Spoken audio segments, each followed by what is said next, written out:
अक्टूबर 1492 की रात को क्रिस्टोफर कोलंबस और उनकी फेमस शिप सेंटा मारिया की क्रू ने समुद्र के एक इलाके में कुछ अनजान और अजीबोगरीब रोशनी के देखे जाने की रिपोर्ट की। साल 1800 के सितंबर महीने में अमेरिका की मशहूर शिप USS पिकरिंग में 90 लोग सवार थे।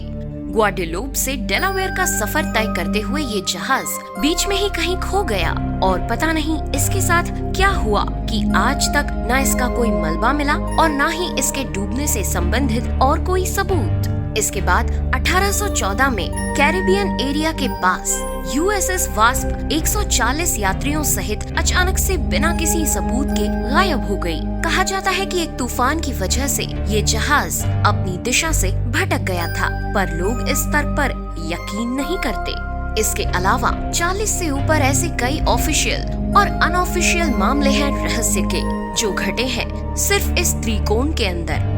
ये एरिया बरमुडा ट्रायंगल कहलाता है, इस दुनिया का सबसे बड़ा राज जिसने सच में सैकड़ों परिवार उजाड़ दिए हैं। आखिर क्या है इसका रहस्य, चलिए पता करते हैं।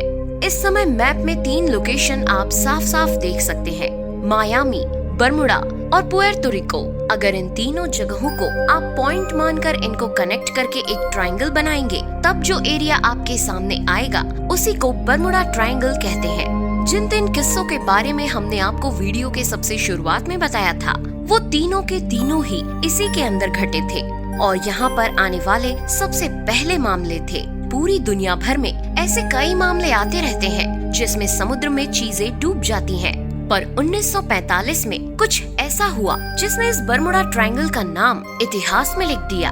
दिन था 5 दिसंबर का। फ्लाइट नंबर 19 के टाइम में 5 TBF एवेंजर्स फाइटर जेट्स ने एक साथ उड़ान भरी थी।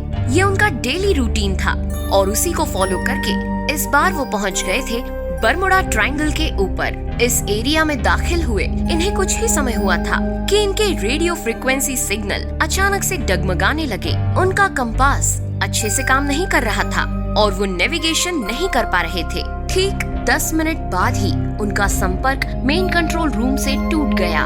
5 TBF एवेंजर्स फाइटर जेट्स में बैठे 14 लोग एक पल में जैसे कहीं खो गए। इस बात से तुरंत ही कंट्रोल रूम में खलबली मच गई और उन्हें ढूंढने के लिए तत्काल ही 13 सिपाहियों के साथ PBM मरीनर बूनो विमान को भेजा गया। लेकिन कुछ समय बाद खबर आई कि उस रास्ते को ट्रेस करते समय मरीनर भी कहीं खो गया और तब से आज तक 75 साल से भी ऊपर का समय बीत चुका है, पर उनमें से किसी का भी कोई नामो निशान नहीं मिला।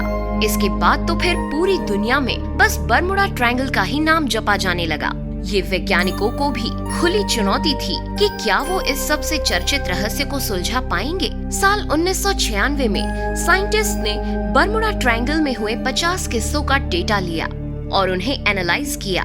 उनकी अंतिम गतिविधियां, उनके लास्ट मैसेजेस, रेडियो फ्रीक्वेंसी की क्वालिटी और बाकी हर एक पैरामीटर को ध्यान में रखते हुए उन्होंने बरमुडा ट्रायंगल में जाकर भी कुछ चीजें एक्सपीरियंस की।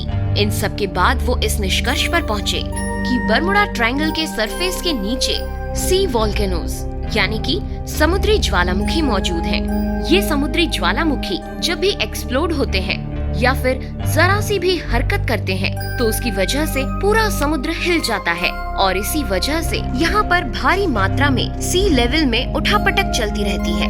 इसके अलावा इसके कुछ एरियाज में वाटर की डेंसिटी इतनी कम हो जाती है कि इंसानों के साथ साथ जहाज भी ऐसी सतह पर तैर नहीं पाते और यही वो कारण है कि यहाँ पर पहुँचने वाला ऑलमोस्ट हर एक समुद्री जहाज डूब जाता है। लेकिन ये तो हो गई समुद्र की बात, लेकिन एरोप्लेन्स के साथ दुर्घटना क्यों होती थी? जब बरमुडा ट्रायंगल के हिस्से से सैटेलाइट फोटोज ली गई तो यहाँ पर हमें हेक्सागोनल क्लाउड्स फॉर्म होते दिखे। कुछ ऐसे ही हेक्सागोनल क्लाउड्स सैटर्न में भी मौजूद हैं और इनकी वजह से बहुत ही डिस्ट्रक्टिव साइक्लोन जनरेट होते हैं। इन साइक्लोन्स में या तो फंसकर कोई जहाज बीच से ही टूट जाएगा या तो उसकी स्पीड इतनी ज्यादा तेज हो जाएगी कि जिसकी वजह से ज्यादातर पायलट इसे हैंडल नहीं कर पाएंगे और तूफान से निकलने के बावजूद फ्लोरिडा के तट पर या किसी और तट पर वो विमान क्रैश हो जाएगा। आज के समय में ऐसे एक्सीडेंट बहुत ही कम देखने को मिलते हैं क्योंकि अब इतनी एडवांस टेक्नोलॉजी आ चुकी है कि हमें पहले ही किसी भी खतरे का संकेत मिल जाता है।